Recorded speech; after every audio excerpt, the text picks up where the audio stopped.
नमस्कार, मैं हूं राज और आप देख रहे हैं प्योर पॉलिटिक्स। तो विपक्ष में चारों तरफ हताशा का माहौल है, चाहे वो कांग्रेस हो, तृणमूल कांग्रेस हो, शरद पवार की पार्टी हो, लालू यादव की पार्टी हो, तमाम विपक्षी पार्टियों में इस वक्त मातम है। मातम क्यों है? क्योंकि नरेंद्र मोदी दिन प्रतिदिन मजबूत होते जा रहे हैं। जब 2024 का लोकसभा चुनाव हुआ था और जब उसके परिणाम आए थे तो ये सारे विरोधियों की बाँछें खिल गई थी। क्योंकि भारतीय जनता पार्टी को अपने दम पे बहुमत नहीं मिल पाया तो इनको लगा कि इस बार जो सरकार होगी वो बैसाखियों पे होगी। ये बड़े खुश भी थे कि एक बैसाखी चंद्रबाबू नायडू की है, एक बैसाखी नीतीश कुमार की है, ये नरेंद्र मोदी की सरकार तो चल नहीं पाएगी। लेकिन उसके बाद प्रधानमंत्री मोदी के नेतृत्व में भारतीय जनता पार्टी ने जिस तरह का प्रदर्शन किया और जिस तरह से विपक्षी पार्टियों को धूल चटाई, एक के बाद एक चुनाव में, चाहे वो हरियाणा हो, महाराष्ट्र हो, दिल्ली हो, बिहार हो, आपने देखा सब जगह विपक्षियों को किस तरह से प्रधानमंत्री मोदी ने धूल चटाया। और उसके बाद ये जो बंगाल का इलेक्शन हुआ उसमें जिस तरह की सफलता भारतीय जनता पार्टी को मिली, उसने तो पूरा खेल ही बदल दिया। ममता बनर्जी हारी, बहुत बुरी तरह से हारी, चुनाव तो हारी ही, अपनी सीट भी हार गई भवानीपुर से। लेकिन चुनाव हारना तो एक पक्ष था। दरअसल उसके बाद तृणमूल कांग्रेस में जिस तरह की भगदड़ हुई, जिस तरह से पार्षद, विधायक, सांसद ये सब पार्टी छोड़ के भाग रहे हैं, ऐसे लगता है ना कि कोई खलबली मच गई है, डर का माहौल हो गया है, क्योंकि ऐसी गुंडागर्दी की थी। और पश्चिम बंगाल की जनता ने जैसे खदेड़ा है उनको, घर से निकाल के अंडे मार रहे हैं, पत्थर मार रहे हैं। ममता बनर्जी कोर्ट में गई तो चोर चोर का नारा लग गया वहां पे। अभिषेक बनर्जी की अंडों से पिटाई हो गई, पत्थर से पिटाई हो गई। बिल्कुल डर का माहौल, दहशत का माहौल हो गया। उसके बाद ये भगदड़ मच गई तृणमूल कांग्रेस में और पार्टी, अब देखिए वहां जो विधानसभा में, पश्चिम बंगाल की विधानसभा में रीता व्रत बनर्जी के नेतृत्व में ममता के 80 में से 60 विधायक अलग हो गए, सारे पार्षद 100 से ज्यादा अलग हो गए, सारे ये जो म्यूनिसिपल कॉरपोरेशन हैं उनमें तृणमूल कांग्रेस बाहर होती जा रही है।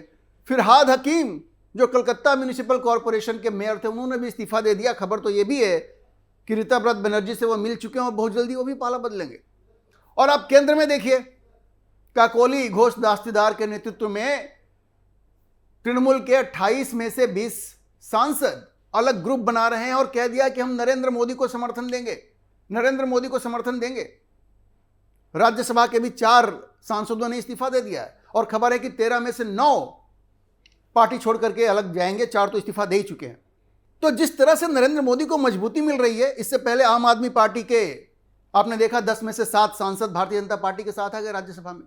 तो नरेंद्र मोदी जिस तरह से मजबूत हो रहे हैं, और उधर डीएमके का देखिए, डीएमके ने कह दिया है कि जिस तरह से कांग्रेस ने विजय को सपोर्ट किया है तमिलनाडु में, तो हम तो अब कांग्रेस के साथ बैठेंगे नहीं। वो लिख दिया स्पीकर को, अब वो अलग बैठेंगे। तो उनके भी 22 सांसद हैं। अब वो एनडीए को मुद्दों पे आधारित समर्थन देंगे, मुद्दों के आधार पर समर्थन देंगे। वो जैसे डिलिमिटेशन का बिल सरकार फिर से ला रही है, सरकार के मंसूबे अब फिर से वही हो गए हैं, क्योंकि इनका मोराल बूस्ट हो गया है, हिम्मत बढ़ गई है। अब तृणमूल कांग्रेस के सांसद उनके साथ हैं, डीएमके के सांसद उनके साथ हैं। और खबर तो ये भी है कि जो उद्धव ठाकरे के 9 सांसद हैं, उनमें से भी 7 एकनाथ शिंदे के साथ जाने वाले हैं, मतलब वो भी नरेंद्र मोदी के साथ आ जाएंगे। तो ये विपक्ष के जो सूरमा थे, अपने आप को जो सूरमा समझने वाले लोग थे, जिन्होंने ये सोचा था कि नरेंद्र मोदी इस बार तो कमजोर पड़ गए हैं और वो शासन नहीं कर पाएंगे उस ठसक के साथ जैसे कि उन्होंने पिछली 2 बार किया, उनको गहरी निराशा हाथ लगी है और वो पूरी तरह से हताश हो गए हैं।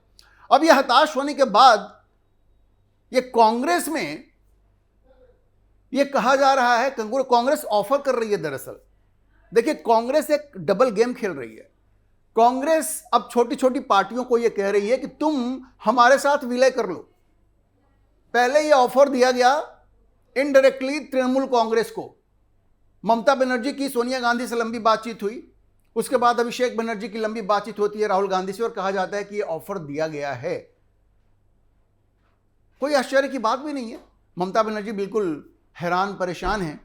लेकिन देखिए, कांग्रेस का गेम समझिए। कांग्रेस ये कहती है कि अगर मर्जर होना है तृणमूल कांग्रेस को मर्जर करना है तो वो प्रपोजल लेकर के आए, हम उनके पास नहीं जाएंगे, क्योंकि कांग्रेस ये मर्जर भी अपने टर्म पे चाहती है। वो नहीं चाहती कि ममता बनर्जी की कोई उटपटांग मांग को स्वीकार कर ले, अभिषेक बनर्जी के किसी उटपटांग मांग को स्वीकार कर ले। तो केसी वेणुगोपाल ने कहा कि नहीं, मर्जर वाली कोई बात तो नहीं है, अलायंस की बात हो रही है। लेकिन देखिए कैसे प्रेशर बनाया जाता है। एक तरफ केसी वेणुगोपाल ने कहा कि मर्जर की कोई बात नहीं है, वहीं महाराष्ट्र में उनके जो सीनियर लीडर हैं नाना पटोले, वो लंबी चौड़ी बयानबाजी कर रहे हैं कि भाई ये तृणमूल कांग्रेस को तो अब कांग्रेस के साथ मिल ही जाना चाहिए। और नाना पटोले राहुल गांधी के बड़े करीबी हैं। तो ये कहा जा रहा है कि राहुल गांधी अब बयान दिलवा रहे हैं, तृणमूल कांग्रेस को कह रहे हैं कि भाई तुम मर्जर करो। केंद्र में क्या कहा जा रहा है कि नहीं नहीं मर्जर नहीं, अलायंस होगा। मतलब वो ऐसा माहौल क्रिएट कर रहे हैं कि अगर तृणमूल कांग्रेस मर्जर करना भी चाहे तो राहुल गांधी के सामने ममता बनर्जी को हाथ जोड़ के बैठना पड़ेगा कि हाँ हुजूर बताइए कैसे मर्जर करना है, क्या शर्तें हैं आपकी। क्योंकि राहुल गांधी ये चाहते हैं कि इनकी हेकड़ी पहले खत्म की जाए और तब इनसे मर्जर करवाया जाए। अब ये नाना पटोले आगे क्या कहते हैं, वो कहते हैं कि शरद पवार को भी मिल जाना चाहिए। और शरद पवार तो वैसे भी एक प्रस्ताव दे चुके हैं कांग्रेस को। उनकी बेटी सुप्रिया सुले कहती है कि हाँ हाँ हम लोग तो तैयार हैं मिलने के लिए।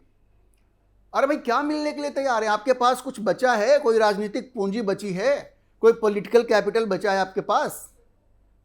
कांग्रेस वहां भी कोई जल्दी में नहीं है। शरद पवार चाहते हैं कि यह मर्जर हो जाए, लेकिन कांग्रेस कोई जल्दी में नहीं है, क्योंकि ये तो फूके हुए कारतूस बन गए हैं। शरद पवार अब लगभग फूके हुए कारतूस बन गए हैं। बड़े नेता रहे हैं महाराष्ट्र के, कोई शक नहीं है, लेकिन जब से अजीत पवार अलग हुए और अभी सरकार में सुनेत्रा पवार हैं अजीत पवार की मौत के बाद, तो शरद पवार के पास अपनी कोई राजनीतिक पूंजी बची नहीं है। अब वो चाहते हैं, अच्छा देखिए इस उम्र में भी सत्ता का लोभ ऐसा है, लालच ऐसा है कि वो राज्यसभा पहुंच गए। कितने सत्ता लोलुप है ये आप देखिए। ये तो एच डी देवेगौड़ा को आपको धन्यवाद देना पड़ेगा कि उन्होंने कहा कि ठीक है भाई हमें टिकट नहीं मिल रहा है, ठीक है बहुत हो गया, वरना इस उम्र में शरद पवार राज्यसभा पहुंच गए।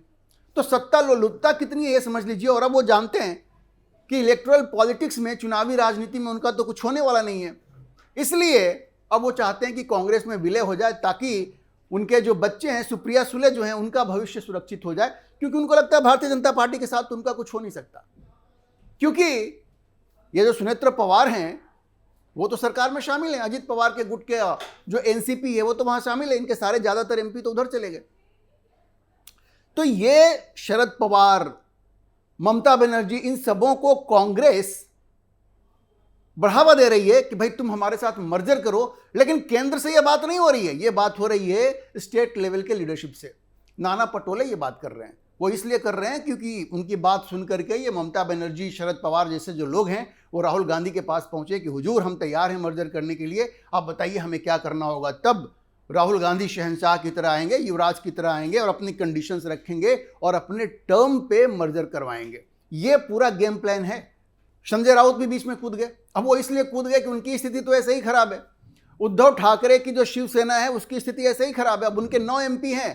खबर यह है कि 9 में से 7 एकनाथ शिंदे के साथ मिलने वाले हैं। उनकी स्थिति खराब है। वो भी चाहते हैं कि कांग्रेस थोड़ी और मजबूत हो जाए ताकि इन लोगों को थोड़ा बल मिले। तो संजय राउत भी बीच में कूद गए, बोले हाँ हाँ ये शरद पवार को लीड लेनी चाहिए और ये जो छोटी छोटी पार्टियां हैं जो कांग्रेस से ही अलग हुई हैं उनको एक साथ एकजुट किया जाए। देखिए ये तो फैक्ट है कि तृणमूल कांग्रेस भी कांग्रेस का ही हिस्सा थी। ममता बनर्जी तो कांग्रेस में ही थी ना, वहां से उन्होंने अपनी पार्टी बनाई। शरद पवार भी कांग्रेस के ही हिस्सा हुआ करते थे, लेकिन कहते हैं ना गंगा पे बहुत पानी बह गया। तब से ममता बनर्जी इतनी आसानी से राजी नहीं होंगी। देखिए मैं आपको एक बात बता दूं, Mamata Banerjee is down but she is not out. उनकी पार्टी को 41%, लगभग 41% वोट मिला है और 80 सीटें हैं वहां पे विधानसभा में। और कांग्रेस के पास क्या है? तो भाई ममता बनर्जी क्यों कांग्रेस के साथ विलय करेंगी? एक तो सवाल पैदा हो। ठीक है उनकी जो पार्टी है विधानसभा में, उनकी पार्टी टूट गई है, लेकिन वोट ममता बनर्जी के नाम पे ही मिला है। तो उनको अगर राहुल गांधी ये चाहेंगे कि बिल्कुल झुका दें और अपने टर्म पे मर्जर करें तो वो होने वाला नहीं है। अगर ममता बनर्जी मर्जर के लिए राजी होंगी भी तो वो उसकी भारी कीमत वसूल करेंगी और वो कीमत देने के मूड में राहुल गांधी लग नहीं रहे हैं। इसीलिए कांग्रेस ये कह रही है कि मर्जर करना है तो फॉर्मल प्रपोजल लेकर के आओ, एक बिल्कुल फॉर्मल प्रपोजल लेकर के आओ, तभी मर्जर होगा। अच्छा ये अब संजय राउत ने कहा कि नहीं नहीं ये शरद पवार को लीड लेकर के इन सारे छोटे छोटे जो पार्टियां हैं उनको कांग्रेस के साथ मिला करके कांग्रेस को मजबूत करना चाहिए। सोचिए, जिस व्यक्ति की अपनी पार्टी टूट रही है वो कांग्रेस को मजबूत कर रहा है। अरे भाई, तुम्हारे 9 में से 7 सांसद भाग रहे हैं, एकनाथ शिंदे के साथ जा रहे हैं, वो तुम पहले उसको बचाओ ना, फिर तुम कांग्रेस को बचाना। और बड़ा जो महाराष्ट्र के मुख्यमंत्री हैं देवेंद्र फडणवीस, उन्होंने तंज किया, बोला ये संजय राउत तो बेगानी शादी में जैसे अब्दुल्ला दीवाना होता है ना, वैसे इसका तो अपनी पार्टी इससे संभल नहीं रही है और ये कांग्रेस को मजबूत कर रहा है। तो ऐसे ऐसे लोग बीच में कूद गए हैं। अब अशोक गहलोत हैं, वो भी कहते हैं कि नहीं, बड़ी अच्छी बात है भाई, ये जो छोटी छोटी पार्टियां जो कांग्रेस से अलग हुई हैं उनको एक साथ आना चाहिए, कांग्रेस मजबूत होगी। अरे भाई गहलोत साहब, पहले आप कांग्रेस को मजबूत कीजिए। आप ही ने सचिन पायलट को मुख्यमंत्री नहीं बनने दिया था ना, और अब राजस्थान में चुनाव से पहले एक बार फिर से आप कह रहे हैं कि नहीं नहीं, सचिन पायलट ठीक नहीं है, कि उसने विद्रोह किया था। और सचिन पायलट इस बात को स्वीकार नहीं करते हैं कि उनको केंद्रीय मंत्री मैंने बनवाया था, और सचिन पायलट ने आज तक स्वीकार नहीं किया। तो पहले तो आप सचिन पायलट के साथ जो झगड़ा कर रहे हैं उससे क्या कांग्रेस मजबूत हो रही है? तो मजबूत नहीं हो रही है तो आप क्या कांग्रेस को मजबूत करेंगे? लेकिन सुप्रिया सुले जो हैं वो कहती हैं हाँ ये हो सकता है, क्योंकि उनको मंत्री पद चाहिए। जो भारतीय जनता पार्टी ने दिया नहीं है वो बौखलाई हुई हैं। उनको लगता है कि नहीं भाई, अब हम कांग्रेस के साथ ही रह सकते हैं। उन्होंने कहा कि पहले बारिश तो होने दो, फिर हम देखेंगे कि छाता लेना है कि रेनकोट लेना है। मतलब उनका एक क्रिप्टिक रिस्पॉन्स था। वो इसके खिलाफ नहीं है क्योंकि उनको अपना भविष्य अंधकार में दिख रहा है। और कांग्रेस महाराष्ट्र में जो नाना पटोले हैं वो इसलिए कह रहे हैं क्योंकि कांग्रेस वहां अप्रासंगिक होते जा रही है। भाई कांग्रेस को भी लगता है कि ये शरद पवार हमारे साथ आ जाएंगे तो शायद थोड़ा बल हमें मिल जाएगा, और इसीलिए वो इस तरह की बात को आगे बढ़ा रहे हैं। उनकी अपनी मजबूरी है, लेकिन केंद्रीय नेतृत्व जो कांग्रेस का है वो चाहता है कि वो पहला कदम ना उठाए, ये लोग पहला कदम उठाएं और इनके पास हाथ जोड़ करके आएं और कहें कि भाई हमें अपने साथ मिला लो, विलय कर लो।